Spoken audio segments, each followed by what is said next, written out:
Hey everybody, welcome back to Jay's Fifth Down, the NFL podcast. I'm your host, Jay and Gay, and today we're going to talk some NFL football, playoffs, a little bit of college football, and much more. But before we get into that, please make sure you guys comment, like, subscribe, tell your friends to subscribe, and tell their friends to subscribe as well. um, and we'll get right into this. But also wanted to send my condolences out to the Madden family as they lost one of the world's greatest people, and John Madden. You guys may know him from his name from the video game Madden, but so much more than that. He was a part of. He was a broadcaster, coach in the NFL for a very long time. He died at age 85 yesterday. So I want to send my condolences out to the Madden family for that. But moving into the podcast, guys, we're going to talk about Week 16 in the NFL. A lot of interesting games, a lot of predictable games as well. As we move closer and closer to the season's end and into the playoffs. But COVID is playing a huge role in this, as well as in the NBA and college football, really all around the sports world. As a lot of people are being put on the COVID reserve list, a lot of players are getting put on this list, and it's really screwing up a lot of teams. So we're going to talk about that as well. But before we get to that, I want to recap with you guys the results of all the games that went on this past weekend and on Christmas. We had some Christmas Day games as well. But so the 49ers and the Titans, they played 49ers. They lost 2017 against Tennessee. Tennessee bounces back after they lost to the Steelers the week before. So good win for them as they move on to 9-6 on the year. Then you had the Browns and the Packers. They played on Christmas Day, and the Packers got the win 24-22. Baker Mayfield threw 4 interceptions. Not very good. But the Packers got the win there. Browns were down early, and then they came back, but just fell short. Aaron Rodgers, doing Aaron Rodgers things, to say the least, and willed his Packers to the win. So they moved to 12-3 on the year, I believe, and they sit atop the NFC. That's the number 1 seed. And then you had the Colts and the Cardinals. They were also playing on Christmas Day. Colts took the win 22-16 against Kyler Murray and the Cardinals, who just have kind of looked not like themselves since early on in the year when they started off 7-0. They kind of just have been declining since that point of the year. And this has been a theme for Arizona the past couple of years, really since Kyler Murray got there as well, is that they've been good in, the first part of the year, first half of the year, then they start just losing games and not doing so well. And if Arizona wants to get back to the playoffs and get back to any level of success, then they have to finish out the whole year strong. They got to finish out. They've got to find ways to win these ball games that they're losing. They got to play better as well. So, and all those types of things. But moving on, the Falcons got the win over the Lions, 20-16 at home. Very ugly game between these two, but the Falcons managed to get the win off of a Foye Oluokun last-minute interception. He got NFC Defensive Player of the Week, by the way. So, congrats to Foye on that. Tim Boyle was starting for the Lions because Jared Goff got put on the COVID and reserve list. So he was the next quarterback in line behind Jared Goff, and they started him. And it was a pretty good game. The Lions really had a game plan of just running the football, trying to, just getting Boyle, getting his feet wet in the game since he hadn't really played much. And they were able to move the ball up and down the field. Amon-Ra St. Brown, the rookie wide receiver for the Lions, had a great game.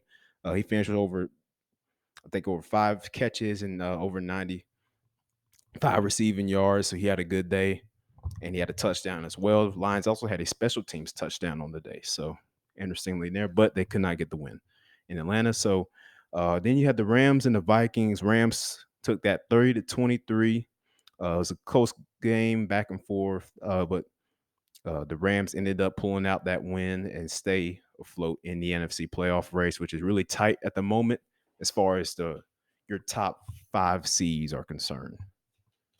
And then you move on into the Bucks winning against the Panthers 32-6. Bears beat the Seahawks 25-24. And the Broncos lost against the Raiders in an important AFC West matchup. That Raiders took the win there, so they will continue to stay in the playoff race also. And then the Steelers and the Chiefs. The Chiefs, I think it's safe to say, are over their early season struggles, because now they're just looking like the Chiefs from the past 3 years, where they just been dominating everybody they play. Patrick Mahomes just throwing these crazy passes left and right, and the Chiefs, Travis Kelsey, making these insane catches and like getting like 25-yard gains on almost every catch. And the Chiefs, I think, are back. Because they struggled early on in the year. Patrick Mahomes was turning the ball over a lot, but and defense wasn't playing well. But after as moving on to the second half of the year, they started to come on. They started, the light switch turned on, and Patrick Mahomes started playing better. The offensive line was playing better as well. Defense really stepped up. Tyrann Mathieu, Daniel Sorensen back there in the secondary stepped up for them. So the Chiefs they currently sit at 11-4, and they are atop of the AFC right now, as opposed to where they were earlier in the year, where they were struggling. And they have climbed a long way, and just kept fighting and fighting every game. And they beat the Steelers 36-10. So it was really a blowout for them. Good win for Kansas City as they move on to the final weeks of the season. Then you had the Cowboys and the Washington football team. Cowboys took that win 56-14. Just a really, really big day for the Cowboys, especially defensively, forced some turnovers. And Trayvon Diggs, who is Stephon Diggs' brother, got his 11th interception of the season. So I think that breaks the Cowboys record for most interceptions in a single season. Very, very good for Trayvon Diggs. He's having a really great year. Came out of Alabama. For all you Crimson Tide fans out there, and one myself was also, so roll Tide. But so great win for the Cowboys as they beat the Washington football team 56-14, and they moved to 11-4 in the NFC. They're sitting at the second seed, right behind the Packers. So good win for them. Yeah, and then of course, Jaguars and the Jets playing. Jaguars had just fired Urban Meyer recently, so had a new interim coach stepping in for them. They couldn't get the win against New York. It was a close game. Zach Wilson had like a 52-yard touchdown run for the Jets, so that was pretty interesting to see. And because normally you don't see quarterbacks having that long of a touchdown run, at least. Not quarterbacks like Zach Wilson. You probably expect it from maybe Josh Allen or Lamar Jackson or somebody like that. But yeah, they got the win. So then you have Eagles and Giants. Eagles won 34-10. They still remain in the NFC playoff race, sitting at 8-7 on the year. So they're sitting at the seventh spot in the NFC for that wild card, right behind the 49ers at 8-7.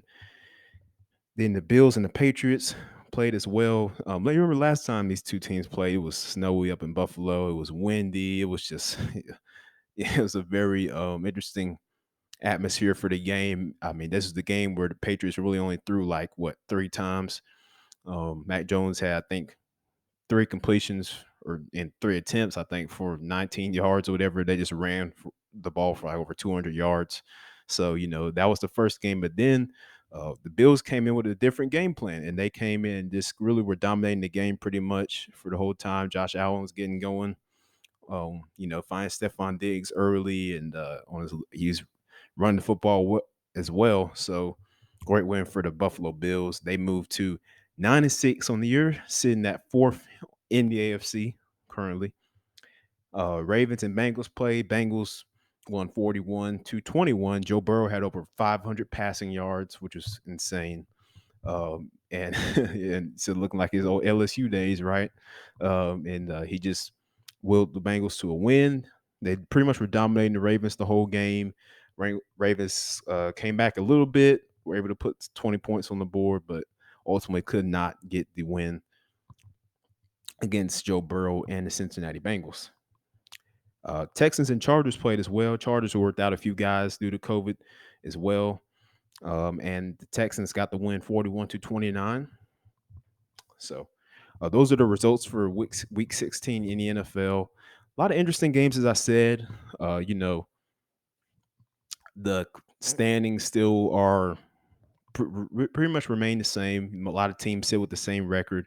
As I said, the NFC currently stands this way. The Packers are 12-3. You got the Cowboys at 11-4, Rams at 11-4, and the Bucks at 11-4. So the Bucks, with their win over the Panthers, they completely locked up the lead in the NFC South. They're not getting caught by anybody in the NFC South. They won the division again, and they sit as the fourth seed in the NFC as of right now. But the interesting thing is the Cowboys and the Rams also sit at 11-4. So seeing how these teams play over the next two games, last final two games of the season, will be really interesting to see how those final seedings play out. And of course, the Packers sit at 12-3. If they win out, they obviously will keep the number one seed in the NFC playoff race, and they will have home field advantage. I think have a bye week as well for the first round. So kudos to the Packers for on that. And then at the wild card, you got the 49ers and the Eagles both sitting at 8-7 um, at the 6th and 7th seeds. So really interesting.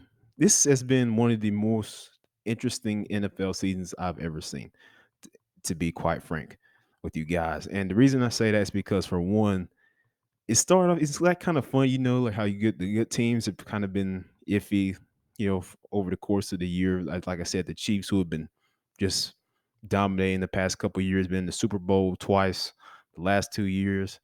And this year they kind of start off funky, and Patrick Mahomes not looking like the usual Patrick Mahomes. They losing some ball games early on in the year. Then he turns it on late in the season. And they sit, like I said earlier, they sit at 11-4, leading the AFC. So they're number one seed right now. So it really just goes to show that no matter how you start, it just matters how you finish. I think that's the big key here. A lot for all of these teams, really, but mostly these playoff teams and these teams who are trying to sneak into the playoffs.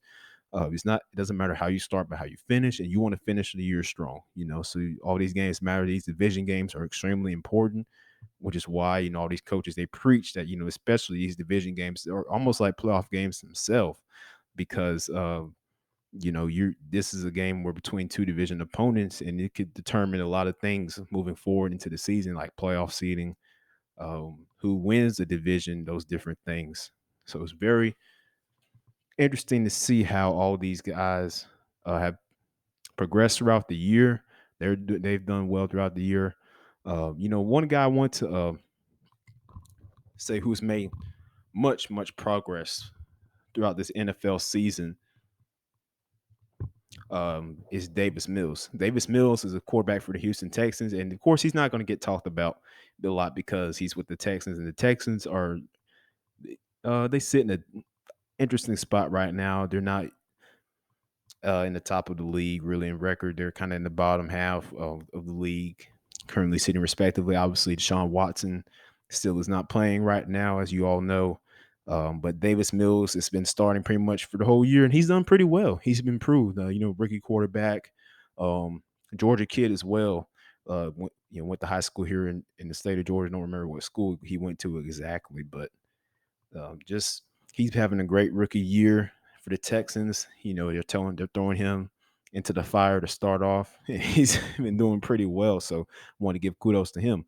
Um, yeah, but I mean, also, interestingly enough, the Jaguars, their rookie quarterback, their star rookie quarterback pick has not turned out so well as the Jaguars have just not had a great year. Urban Meyer got hired to be the coach there, but he's had some issues on and off the field, in the locker room, and they fired him just a couple weeks ago. And the Jaguars still sit in the bottom half of the league once again, as they have the last couple of seasons, really since that playoff run they had a couple years ago when they went to the AFC Championship game against Tom Brady and the Patriots, where they almost won, but Brady. And they and they lost. But ever since then, the Jaguars have really been on the decline, and it's just been a pretty horrendous down there in Jacksonville. So I think for Jacksonville moving on forward, you got to establish some kind of culture. You got to establish some kind of culture, some kind of winning culture where these guys, you got to get guys in there that want to come in, they want to win. You got to get coaches in there that want to come in and win, that want to push these players to get the absolute best out of them and push each other as coaches to get the best out of them as well, because that's how you win football games in this league. Really on any level, but particularly in the NFL, you need guys to be bought in to what you're trying to preach. You need guys to be bought into the franchise and to what you're trying to accomplish. And I think for Jacksonville right now, for the Jaguars, they're just trying to establish some type of mantra, some type of winning sufficiency and a culture. And they picked Trevor Lawrence obviously with the number one pick. Great draft pick. I mean, Lawrence, he was phenomenal at Cartersville and in college at Clemson, won a national championship with the Clemson Tigers. And he was the number one draft pick in this draft, but hasn't had a great year down in Jacksonville. So moving forward for them, they got to get a coach in there that's going to turn the ship around and just establish a sense of a winning culture there. Moving forward, as we get closer and closer to the playoffs, like I said, it'd be interesting to see how these teams fare out. The Rams, they've been having a pretty good year. They were actually one of my early Super Bowl picks this year, along with the Tampa Bay Buccaneers, also to represent the NFC. The Rams have had a really interesting year to say the least. I mean, they've Matthew Stafford, obviously you guys all know he got traded to the Rams in exchange for Jared Goff, who was in Detroit, taking his place, well, we all know how the Detroit Lions are doing, but they're, not doing too well. But Jared Goff got traded there, and Matthew Stafford, of course, got sent to the Los Angeles Rams, where he is thriving right now under Sean McVay, who just one of the league's best offensive minds, absolute genius when it comes to play calling and play designs. So if you're a quarterback, you go to the Rams, it's 99% chance you're going to do really well because Sean McVay just knows how to use his players and how to create these great offensive schemes and systems. And I've been a big fan of him, what he's done with the Rams the past couple of years, taking them to the Super Bowl a couple years ago. Also have, just having the Rams in playoff conversation right now, because before Sean got there, it wasn't really too much of that. So kudos to him as well down there in the Rams. They sit currently 11-4, as well as the Cowboys and the Bucks. They sit in the third spot in the NFC. So what's interesting about this is because all three of these teams have the same record. So depending on how all three of them do the rest of the year, is going to be very intriguing to watch. Obviously, the Cowboys have been astounding this year. Their defense has been really good, led by Dan Quinn, his defense coordinator, used to coach in Atlanta. You Falcons fans remember him, unfortunately.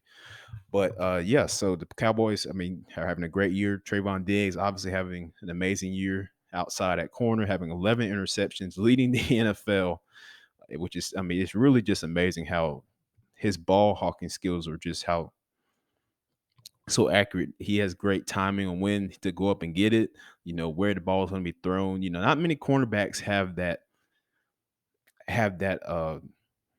sense of timing down and have that understanding of the football. So it's just really interesting to see how Trayvon Diggs is having a great year. It's only his second year in the league, and he has 11 interceptions. He's leading the NFL. Any interceptions, as I mentioned, also breaking the Cowboy record for the most interceptions in a season. So congrats to Trayvon Diggs on continuing to have a great year, and the Cowboys also. So then you have the Bucks. They've been playing pretty good this year. Also, I mean, with Tom Brady, that's what you expect. And but the interesting thing though with them is that they've lost Chris Godwin for the remainder of the season. They've lost Mike Evans for the remainder of the season. Antonio Brown is back though for them, but a couple of their key offensive weapons will be missing for the last two games of the season. So it'll be interesting to see how the Bucks finish off the year and if they can stay at that fourth spot in the NFC playoff race, or will they drop down? It'll be interesting to see how that works out. Then you got the Arizona Cardinals, who I want to talk about a little bit just because of the interesting year that they've had. It's been kind of up and down in Arizona. Kyler Murray, obviously one of the league's most promising stars. He's had a great year along with DeAndre Hopkins and those guys in Arizona, but they kind of been on a decline the last couple of games. Really, after that 7-0 start, they haven't won too many games after that. They've been losing. Defense hasn't been playing too well. The offense has been turning the ball over. And really, guys, you all know in NFL, really on all levels of football, but especially in NFL, you cannot turn the ball over and expect to win football games. You can't do it. Turnovers are very important. They're important for you to get, and they're important for you to not have on offense because that gives momentum to the other team. And it's a drive killer. on the field, and it's very important that you don't turn the ball over. And that's why coaches preach don't turn the ball over to their quarterbacks, their running backs, all of their offensive players. Then, in the wild card spot, with the Eagles and 49ers both sitting at 8-7, respectively, it'll be interesting to see how they finish out the year. Well, if the 49ers, they've been having an up and down year as well. Jimmy Garoppolo, Trey Lance have both been playing for Kyle Shanahan on the field at quarterback, but they obviously stuck with Jimmy Garoppolo for the remainder of the year. And Trey Lance, he hasn't played too much recently, but most of the time it's just been Jimmy Garoppolo starting for San Francisco, as Kyle Shanahan really believes that, hey, this is his guy. He's been in the Super Bowl before. He's going to be the guy to lead us to the playoffs. So that's what they think, and that's why they have him starting right now. And then for the Eagles, they've really been grinding, just able to pull out all these wins, moving to 8-7 on the year after having a so-so start to the year for them. And looking at the AFC playoffs, the AFC playoff race, I should say, the Chiefs, like I said earlier, sit at 11-4. The Titans 10-5. The Bengals, Bills, and Colts and the Patriots all have 9-6 records.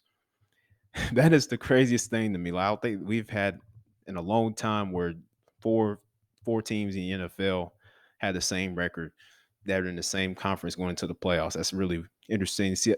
This whole season has been kind of funny, especially with the COVID and reserve list. A lot of these guys on the COVID list, you're missing key players in the games, and it's been one of those funny years. So it'll be interesting to see how these teams finish out the year. The Bengals have really been coming on as of late. Like I said, they had a big win over the Ravens. Joe Burrow had over 500 passing yards. That's just insane to me. Because to have over 500 passing yards in the NFL game for a second-year quarterback is rare. But Joe Burrow was able to do that. He was able to eat that Ravens secondary alive. And Jamar Chase obviously has been one of the league's best young receivers. Him and Justin Jefferson in Minnesota. Of course, the two stars at LSU, and now they're in the NFL. Just just making these defensive coordinators just like, oh my gosh, I got to deal with these these guys this week. How do I stop them? So what makes them so special, man, is just that their great route running ability. Justin Jefferson, he's one of the league's best route runners. I think a lot of people underestimate how good of a route runner he is. I would consider him up there with Keenan Allen, Stephon Diggs, who are two great route runners, and I'll put Justin Jefferson right there behind him. The way he's able to create space and separation on his route and then go up and get the football when Kirk Cousins put it there for him. And, and of course, the gritty that he does in the end zone. We all love that, right? So just want to say, yeah, he's one of the league's best young receivers, and he's going to continue to be one of the league's best receivers for years to come. For the Vikings, unfortunately, the Vikings are not in the spot where they want to be. They want to be in the playoffs. They got Kirk Cousins there because they wanted to make a playoff push, get back to where they were a couple of years ago when they beat the Saints. That miracle, the Minneapolis Miracle. They want to get back to that point, just winning playoff games. And they got Kirk Cousins there. Drafted Justin Jefferson, obviously Dalvin Cook as well.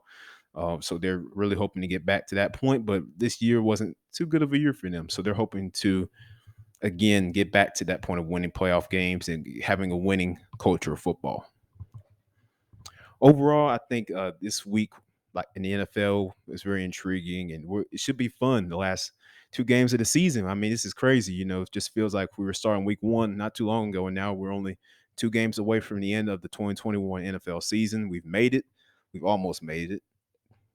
So like I said, we have 2 more games. So, remember, it's a 17-game season in the NFL this year. That was something they added on early on last spring, I think last spring, to have another game added to the schedule. So that's why we have a 17-game schedule this year in the NFL.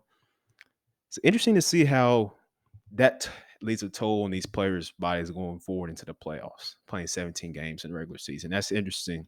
I want to keep an eye on that, on how these players respond to that and how that affects their fatigue and their energy going into the playoffs. Also wanted to talk about a little bit of college football. Obviously, we got Alabama and Cincinnati playing, as well as Georgia and Michigan playing in their respective bowl games in the college football playoff. That'll be on Friday, December 31st. Alabama and Michigan will be playing, I think, at 3:30. Then Georgia and Michigan will be playing later that day also. So it'll be interesting to see. I mean, Nick Saban has done it once again, taking Alabama to the playoffs. For how many times we don't know, because he's done it. Seems like almost every year. They've had a great year at Alabama, and of course Georgia. They lost again to Alabama in SEC championship game. So this game against Michigan is extremely important for them. See what they can do. I tell you one thing: this ain't going to be a pushover game. Michigan's going to come and fight Georgia with everything they have. I want to see how Georgia responds to that. Obviously, the defense getting exposed against Alabama and their receivers. How are they going to respond back to Michigan? Will be interesting to see. Also, thank you guys for listening to Jays for Down NFL podcast. Please make sure you like, subscribe, comment, share with your friends, and tune in next time to catch the podcast. You guys have a great New Year's. Hope you had a great Merry Christmas. And enjoy your time. Thank you.